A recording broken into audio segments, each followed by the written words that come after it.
Lizzo's not a 10. To me, that is the truth. All right, here comes fat shaming. Lizzo's not a 10. To me, that's the truth. Well, okay, fine. To you, you're not attracted to Lizzo.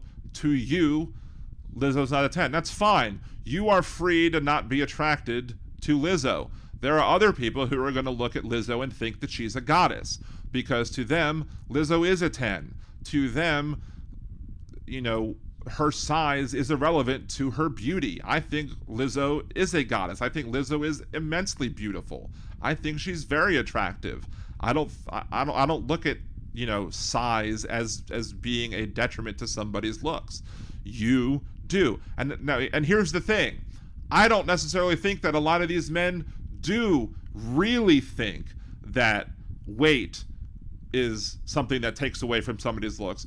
I think that a lot of these guys, especially some of these guys who watch and listen to this podcast, would look at Lizzo and they would say, I really think that Lizzo is attractive, but I'm too embarrassed to say that I think Lizzo is attractive because I don't want these guys to make fun of me for being attracted to somebody like Lizzo, because that's not what society says that I should be attracted to.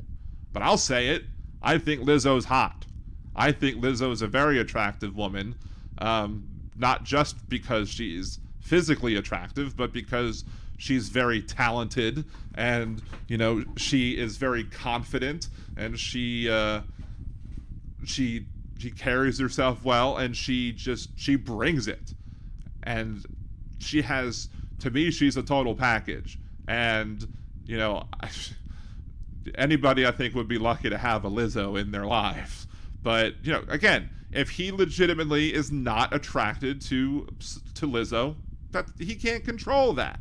And that's fine. You're not required to be attracted to anybody who's overweight. Nobody's required to be attracted to me because I'm overweight. And that's fine if you're not. But, I mean, you don't have to be mean about it. And you shouldn't be mean about it. You could just be plain, look, you could just say, I'm not attracted to this person. You're not required to be that, to be attracted to anybody you're not attracted to. It's fine. It's your tastes are your tastes. And nobody should guilt you into liking anybody that you're not attracted to. But nobody should guilt you into not being attracted to who you are attracted to either. But that's what toxic masculinity does. Toxic masculinity guilts people away from dating people who they would normally be attracted to, because they make you think that you're somehow a lesser of a person because you are attracted to somebody who doesn't meet society's ideals. She's obese. You cannot be a 10 and be obese. You can be a 10 and be obese, because what a 10 is subjective. It's not objective. Because, again, what a 10 is can differ in people's minds, because there's no, the societal standards of what a 10 is BS, because who people find attractive is completely different in everybody's different mind. I could look at somebody and be like, damn, that person's hot. And you might look at a person and be like, are you kidding me? And that's fine, because people are allowed to be attracted to different people, and that's totally cool. Do you object to that? I don't deal with the numerical. I'm not dealing with that numerical stance. Don't you think that physical attractiveness is important when you're trying to scout, though? I mean, yes, physical you're not going to attractiveness talk to someone that you're not attracted of course, to. But it's on both sides. It's not just one-sided. And also, like, you know, they say, like, whatever, certain... They say, like, whatever, but, I mean, she's having a problem, I guess, standing up to him, and he's like, haha, I got her. But, you know, I don't know if she's having an issue articulating this point, or maybe she's embarrassed of trying to make the point, but look, I'll make the point. It's subjective. It's not an objective thing. Things. Each culture finds very largely different things attractive. That is a good point. There are different cultures that find different things attractive. But even culturally, there are culturally things that still, even if an overwhelming culture finds certain things attractive, there are people within that culture that might rebel and say, look, my culture says that these things are attractive, but I personally disagree and I find other things attractive. And that's fine too, because the culture shouldn't define what's attractive. You get to define what you find attractive, and no culture should be able to tell you that you're wrong for being attractive to who you're attracted to.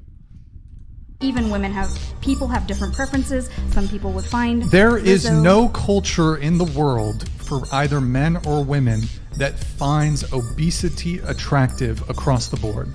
There used to be situations where obesity was viewed as attractive. You look at art from ages ago, and obesity was viewed as being absolutely attractive.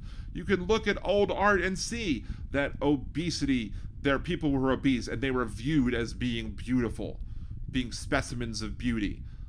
Now we look at people as being, toned and thin physique or whatever, or muscular tones or whatever. Those now that's viewed as being the societal ideal, but that doesn't mean that everybody has to agree with that.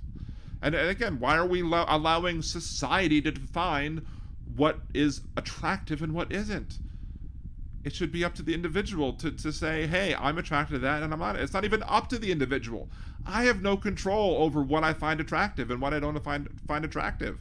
The only thing that I have control over is whether or not I allow society to dictate if I'm attracted to somebody or not, or if I'm going to act on that attraction, if I'm going to allow society to make me be embarrassed about it or not. And I'm going to say no. Society's not going to dictate to me whether or not I'm going to be embarrassed over whether or not I'm attracted to a Lizzo or not. Because I'll say it again. I think Lizzo is an attractive woman. Too bad if you don't think so.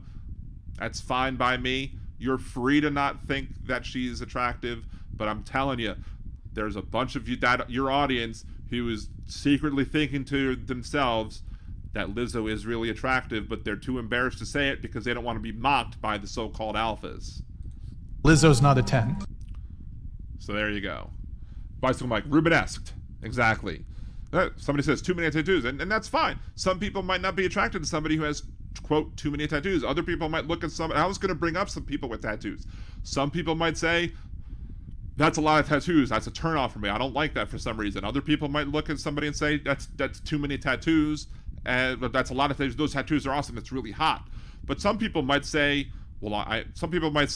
well, that's a lot of tattoos, and I'm attracted to that person, but I wouldn't want to date that person because what would society think? What would society think about that?